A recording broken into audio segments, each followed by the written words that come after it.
नमस्कार। दतिया पर उपचुनाव है और बीजेपी की तरफ से जब नरोत्तम मिश्रा का नाम सामने नहीं आया, प्रत्याशी आशुतोष तिवारी को बना दिया गया, उसके बाद में जिस तरह का हो हंगामा, जिस तरह का हलचल, जिस तरह का हंगामा और जिस तरह से लगा कि यहाँ पर जो बीजेपी के समर्थक हैं वो क्या बीजेपी के ही खिलाफ चले गए हैं, क्योंकि सड़क जाम कर दी गई, बीजेपी को अल्टीमेटम दे दिया गया। उसके बाद नरोत्तम मिश्रा के समर्थक बहुत ज्यादा उग्र दिखाई पड़े और फिर जब ये मामला सुलझता हुआ भी दिखाई पड़ा, उसके बाद नरोत्तम मिश्रा कहते हैं कि मैं आशुतोष तिवारी के लिए प्रचार प्रसार करूंगा। लेकिन जब वो प्रचार प्रसार करते हुए दिखते हैं तो एक जगह पर तो भावुक हो जाते हैं और दूसरी जगह पर वो ये कहते हुए नजर आते हैं कि एसपी साहब, जिस तरीके से हमारे समर्थकों के खिलाफ आपने जो कार्रवाई की है, मैं दोस्ती और दुश्मनी दोनों को नहीं भूलता हूं। और इस तरह की बातें नरोत्तम मिश्रा कहते हुए दिखाई पड़े। अब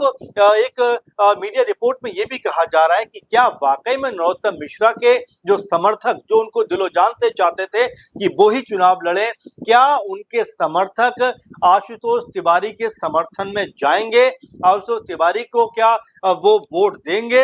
अपने आप में बड़ा सवाल बनता है, क्योंकि कई लोग ये कहते हुए नजर आ रहे हैं कि नरोत्तम मिश्रा के बिना दतिया उपचुनाव में उनके जो समर्थक हैं, यानी नरोत्तम मिश्रा के जो समर्थक हैं, वो साफ तौर पर ये कहते हुए नजर आते हैं कि उत्साह नजर नहीं आ रहा है। अगर नरोत्तम मिश्रा होते तो यहाँ पर बात कुछ और होती, यानी अभी भी रह रहकर जो समर्थक है नरोत्तम मिश्रा के, वो उन्हीं को याद करते हुए दिखाई पड़ते हैं। क्योंकि नरोत्तम मिश्रा ने बातचीत होने के बाद, बीजेपी आलाकमान के साथ तमाम तरह की चर्चा होने के बाद ये जरूर कहा कि मैं प्रचार प्रसार करूंगा, क्योंकि पार्टी का कद बहुत मजबूत है। और यहां तक वो कहते हुए दिखाई पड़े चुनाव प्रचार में कि मेरा टिकट काटने की जो हिम्मत है, जो हैसियत है, वो आशुतोष तिवारी की नहीं है, ये आलाकमान की तरफ से हुआ है और उनसे मैं खुद बात करूंगा। यानी उनके अंदर का जो गुस्सा है वो अभी भी दिखाई पड़ा, चुनाव प्रचार में भी नजर आया। वैसे में क्या नरोत्तम मिश्रा, उनके समर्थक जो है, पूरी तरीके से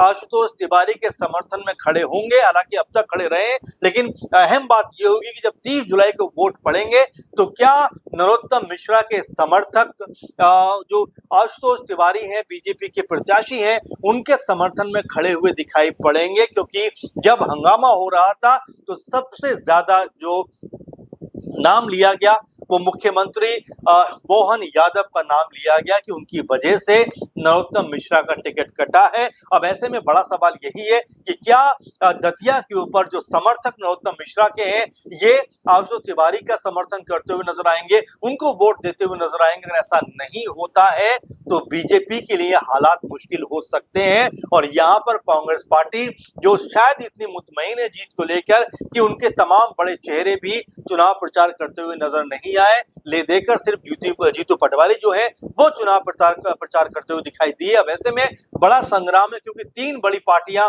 यहाँ पर दिखाई पड़ती हैं। बीजेपी, कांग्रेस तो है ही, लेकिन यहाँ पर आजाद समाज पार्टी के दामोदर यादव भी मजबूत तरीके से ताल ठोकते हुए दिखाई पड़ते हैं।